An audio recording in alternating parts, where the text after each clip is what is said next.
I now give the floor to Ms. Vjosa Osmani Sadriou. Thank you, Madam President, esteemed members of the Council, ladies and gentlemen. The history of humankind has been shaped by our collective response in the face of aggression, tyranny, and oppression. As an organization founded on the ruins of war, the United Nations, upon its creation, committed to protecting the human rights from the scourge of destruction.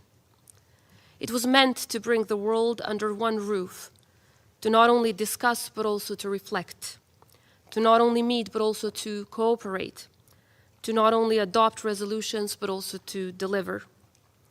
At the very foundations of the United Nations lays the ambition for a better, peaceful, and equitable world through invoking primarily and exclusively a human-centered policy approach.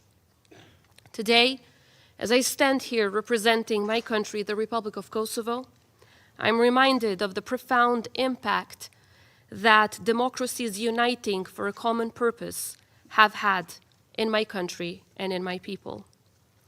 It was only 25 years ago when NATO's intervention, coupled with the people's unwavering aspiration for freedom and liberty, marked not just a decisive turn in our country's history, but also a decisive milestone in the history of humankind. That intervention was not just about building peace. It was principally and most importantly about protecting the sanctity of human life and the rights of all people to live free from fear of destruction and persecution. It underscored the imperative that when one of us is threatened by tyranny, it is a threat to us all. It reminded us of the indispensability of acting as a united force in the face of grave injustice through protecting human lives at all costs. 25 years later, Kosovo shines as a resounding success and advocate for democratic values, embracing diversity, promoting multi-ethnicity, and advancing human rights for all. We have come a long way ever since, and we are witnessing an extraordinary and inspiring transformation. Our young republic has not only overcome the ravages of war, but has turned into an outstanding example of democracy in action, fueled by the vibrant spirit of our youth and the unwavering commitment of our people. Kosovo's global footprint in sports, the realm of music and film, in the burgeoning ICT sector, and equally so in science and innovation, driven by artists, sports people, innovators, students, entrepreneurs, and other professionals alike, is expanding and becoming more historic and impactful with every passing day.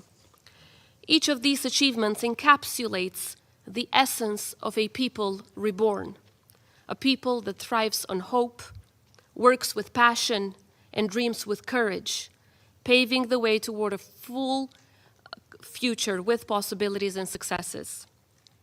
Our history also exemplifies how our strength lies in the power of our alliances.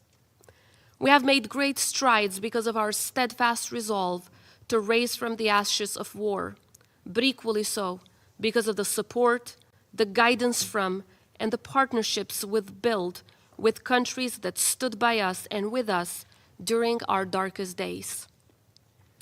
As a thriving and an ever more prosperous democracy, it is rule of law that stands as the core of every institutional undertaking, as best exemplified through our everyday endeavors to combat crime and corruption, ensure transparency, and guarantee justice for all. Our efforts have not gone in vain, as they have been widely recognized by some of the most prestigious global indices like Freedom House Report, VDEM Democracy Reports, Reporters Without Borders, World Press Freedom Index, Transparency International, and many more. At only 16 years old, the Republic of Kosovo remains the most pro-EU and pro-NATO country in the region and beyond. We understand that by joining this alliance, we not only have a chance to sit side by side with some of our greatest allies to engage in joint solutions to the benefits of global peace and security, but to also engage on the longevity and sustainability of peace and security in our region as well as at home. With a post-pandemic double-digit economic growth and an average annual growth of 6.2% in the span of past 3 years, Kosovo is also witnessing a promising economic prospect spurred by the doubled exports and foreign direct investment. Kosovo is not just prospering within its borders. We have steadfastly turned into a reliable international partner, one that no longer stands merely on the receiving end. Whether through our co-deployment missions with armies of our allied nations contributing to peace around the world, or by stepping up to help Ukraine, Kosovo is showcasing that it is able, willing, and capable of giving back. In this spirit, we are claiming leadership in implementing global agendas to the benefit of the greater good. Just last week, Pristina turned to the capital of global discussions on the Women, Peace, and Security agenda. As a woman president, and as the commander-in-chief of the Kosovo Security Force, and as a staunch believer in the power of women in transforming peace and security processes, I am confident that the WPS agenda can help lead our societies and our region to new heights.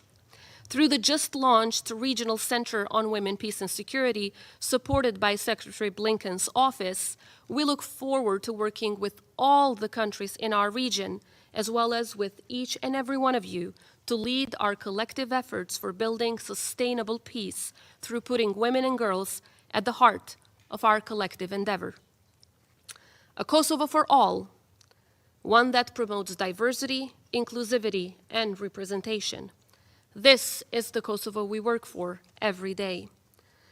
We do recognize, however, that we still have a lot of work to do, because democracy, prosperity, and human rights should never be considered as finished projects. We should always strive for more and for better. We are committed to addressing the challenges together with our allies and partners by our side, guided by the highest international standards. Let me make it clear on the outset. Claims by Serbia on the alleged ethnic cleansing and persecution of Kosovo Serbs are false, baseless, and politically motivated. These narratives have also been thoroughly discredited by the Helsinki Committee for Human Rights all the way to the European Parliament and many other international organizations. Kosovo's legal and institutional structures not only protect, but actively advance the rights and security of the Kosovo Serb community as well as all of the other communities, promoting an inclusive society where all citizens are encouraged to thrive. By contrast, about 500,000 Serbs, about 500,000, have left Serbia during Vuçic's reign in the past couple of years, according to Eurostat. So it should be rather clear to us who the Serbs are actually running away from. Kosovo Serbs, who make up about 3 to 4% of our population, are granted unparalleled legislative influence, such as the veto power over constitutional amendments and over every essential law concerning education, religion, local governance, human rights, ethnic minority rights, etc. In practice, this veto ensures their interests are safeguarded even if 110 out of 120 members of our parliament would vote otherwise. So it's in the hands of those 10 Serb members to decide. The Constitution and national laws ensure that the Serb language is recognized and used as an official language across all of Kosovo, providing education and all public services in Serbian language, affirming as such the community's linguistic rights. Equally so, as confirmed by credible independent reports, the Orthodox religious sites are provided the highest level of security, while the Orthodox Church enjoys particular protections under Kosovo laws. In fact, aside from a few isolated thefts common to all religious, cultural, and private sites, there have been no ethnically motivated attacks against the Orthodox Church for many, many years, as confirmed by NATO's presence in Kosovo, refuting any claims of ethnic or religious targeting. In fact, out of the 30 cases that have been registered in 2024, the vast majority of them have been against Albanians and one against the Roma community. Multi-ethnicity and multiculturalism are values which we cherish and we will defend at any cost, despite continuous disruptions and challenges caused by the violent and illegal interference of Serbia. Our commitment to building a Kosovo for all is no coincidence. It is grounded on our staunch belief that only a representative, inclusive, and open democracy is a sustainable democracy. But most importantly, it is grounded on our unwavering commitment to make sure that no one ever endures or has to go through what we had to go through. Unfortunately, even after 25 years from when NATO put an end to the genocidal campaign of Milosevic, the destabilization efforts and aggression by Serbia remain unfortunately ongoing and active. Over the past year, Serbia has escalated its constant aggression towards Kosovo, initially with the abduction of 3 Kosovar policemen within our territory, thereafter with attacks on Kosovar journalists, as well as the attack on 93 NATO soldiers, with some left with lifetime injuries. And the culmination was the act of aggression and the terrorist attack against Kosovo on September 24, 2023. Immediately thereafter, as stated by the White House, Serbia has deployed an unprecedented large military presence and artillery alongside our border with advanced artillery, tanks, and mechanized infantry units.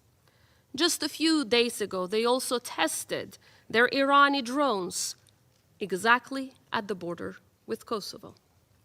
That's the kind of messages that they sent to their neighbors. Unfortunately, the perpetrators of both the September aggression against Kosovo, as well as the May attack against NATO, freely wander around Serbia to this day. Not only they have not been convicted, but they continue to receive lucrative financial contracts by no other than Vuçic's government.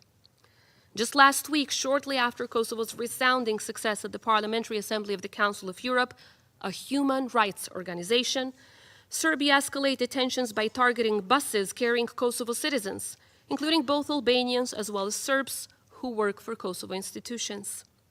They confiscated personal documents and subjected individuals to prolonged interrogations, leaving passengers, including little children, without food or water or medical services for a very long time.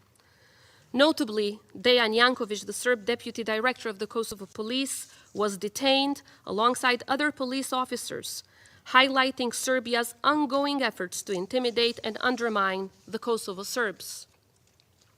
What's very clear is Serbia's consistent efforts to disrupt the integration process of Serbs in Kosovo, using both criminal and terrorist tactics to exert control and spread fear, thereby undermining the security and constitutional order of the Republic of Kosovo. The Serbs who had integrated into the institutions of Kosovo were coerced into massively resigning due to pressure exerted by Serbia's illegal structures. Attacks on their properties, destruction, and risk to their lives with the goal of forcing them to leave Kosovo institutions are frequent scenarios invoked upon those who refuse to resign from Kosovo institutions. So yes, Kosovo Serbs are under pressure, but not by the government of Kosovo, but clearly by the government of Serbia. Just imagine a Serb politician who laid flowers in the grave of a 7-year-old Kosovo girl killed during the war was immediately arrested and tortured in Serbia's prisons. And this is the fate of every Serb who does not strictly keep with this man's line. As you might remember, Kosovo Serbs were forced by Serbia to boycott local elections last year. Just yesterday, we once again offered citizens in our northern municipalities the chance to recall their current mayors and elect new ones. Unfortunately, this opportunity was vastly underutilized, primarily due to coercive pressures from Belgrade, orchestrated by the Serbian list and illegal criminal structures.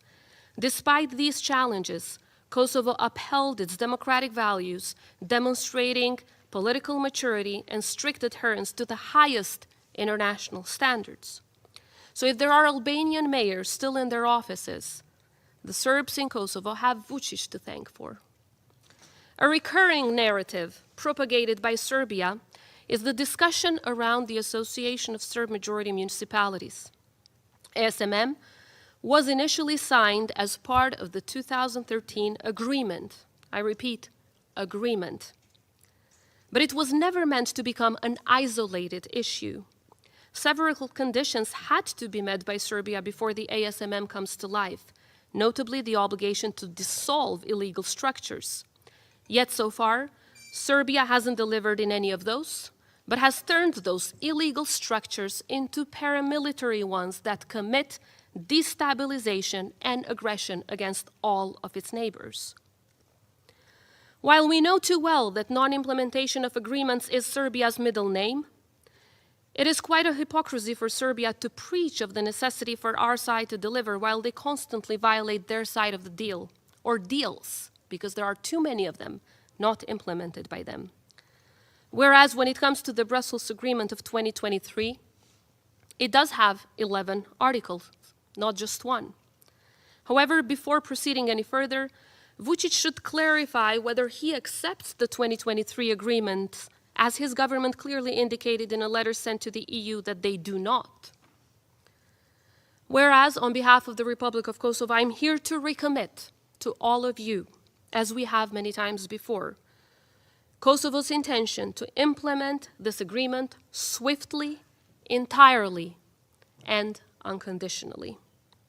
Let me be frank, a Vučić that really cares about the Serb citizens in Kosovo is not a Vučić that openly opposes Kosovo's membership in the Council of Europe, a human rights organization.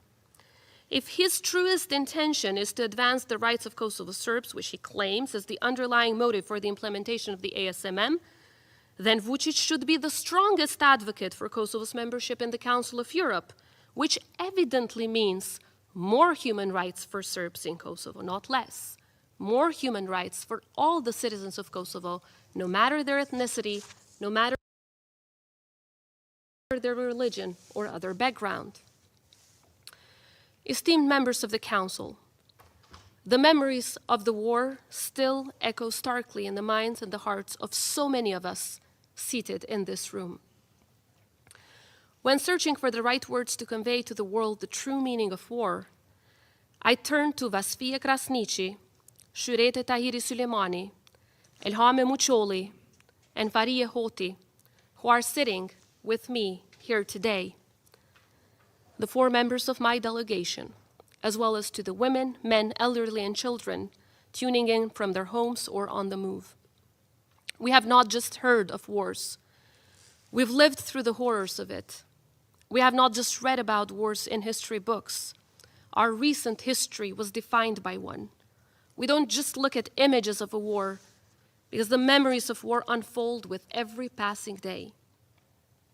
The war is over, but the scars are left forever. I want to share with you just a few of more than 1 million stories that the people of Kosovo had to endure. 5 days ago, we marked the 25th anniversary of one of the cruelest, most inhumane massacres of the Milosevic regime. Elhame Muçoli, who's accompanying me today, was only 14 years old when her house was raided by Serbia's police forces. 53 civilians, the vast majority of them children, were initially fired at as they were all gathered in one room. While the police left to resupply, Elhame managed to jump out of the window and run away, despite being wounded by bullets. Shortly after, the police returned stocked with patrol supplies to set all of the 53 civilians ablaze. Elhame will never be able to forget the deafening screaming of some of the children that were still alive as they were being burned down to ashes. And as if that was not enough, the police set them on fire again and again and again. Little children, as young as 6 months old and 10 months old, were burned down in an effort to wipe them off from the face of the earth, just because they were Albanian, just because they belonged to an ethnicity different from that of the policemen and the army of the country in the regime of which this man served as propaganda minister. The scale of the burning of the bodies of those little kids was so grave that the surviving family members were only left with so little of the dearest ones as to be able to put all of the 53 victims in one single grave. A memorial was built in remembrance of the victims nearby the place where it all happened, but no Serb politician in these 25 years, not a single one, ever came to kneel in front of the grave of those little children. And to only think that massacres of this scale took place in almost every corner of our country, with little kids, women, including pregnant ones, mercilessly killed because of the warmongering mindset that is still alive and kicking in Belgrade. So, ladies and gentlemen, one can listen to Vuçic's propaganda and let him push his history revisionism based on Russia's playbook, but the only truth about his regime is one in which it is in constant denial and never accepting responsibility for these heinous crimes, never apologizing or even showing a sign of repent. Never. The massacre of Vuçiq, like all massacres around Kosovo, showed that Milosevic and his then propaganda minister, today sitting in the chair of a president, were not only seeking to wipe all Kosovo Albanians off the face of the earth, they also wanted to destroy evidence altogether and have no witness left. Yet, they failed over and over again. Elhame survived to relentlessly tell the world the story of her family and her nation, never bitter, never asking for revenge. Despite losing her mother, 3 sisters, 2 brothers, and many cousins in this massacre, she has turned into a genuine embodiment of resilience and strength, and an unwavering champion for peace, reconciliation, but most importantly, defending truth and fighting for justice, justice for which they are still waiting for. While she sits with me here today seeking nothing but justice, Vuçiq, sitting over there, still offers shelter, protection, and promotion to the police special units and the army brigade that committed the crimes against Elhame's family. And I'm here to offer you not propaganda, but actually ICTY cases confirming this. In the ICTY case of Shajinovic et al., it was confirmed that the 86th detachment of the Serb Special Police Unit was present in Vuçiq on the day of the crime with these kind of operations, alongside with the 15th Armored Brigade and the 37th Motorized Brigade of the Yugoslav Army. Those in charge were identified, including the former commander of the 86th Detachment. An organization in Serbia, the Humanitarian Law Center, gathered the evidence and pressed charges in front of the prosecutor's office in Serbia many, many years ago for those who were identified for killing these little kids. Yet, as of today, nothing has been undertaken by Serbia. Quite the opposite. The police officers leading this massacre were promoted to higher ranking positions and continue to receive honors. Today, I am also joined by Vasfia Krasniqi-Goodman. She was only 16 years old when she was raped, not once, but twice, by Milosevic's police forces. They wanted to destroy her and to kill her hope. That is why they so mercilessly chose one of the cruelest tools of war, rape. "You will suffer more if we let you live," they told her, as she was begging them to kill her. In spite of living through horror, Vasfia has thrived to fervently embark on her mission of raising awareness globally about the brutal crime of sexual violence in war and to becoming my special envoy on wartime sexual violence. Today, she's working closely with partners in Ukraine, in the Middle East, in countries in the African continent and elsewhere, sharing her expertise on most fitting approaches to support survivors of sexual violence during the war. She's committed herself to being there for survivors globally and has turned into their voice until the time is ripe for them to speak out themselves. In this noble mission, she is joined by our very own Shurete. Shurete Tahiri Suleimani, who's also part of my delegation today, is also one of the thousands of survivors of sexual violence from the last war in Kosovo. In 1999, she too was a target of this most inhumane war crime. She was raped in front of her little daughters, aged 3 years old and 1 year old, respectively. Milosevic's forces committed these atrocious acts in front of little kids, wanting to make sure that the hurting and the pain spans across generations. They wanted to kill the spirit of a people that always stood up for peace, liberty, and democracy. Yet they failed.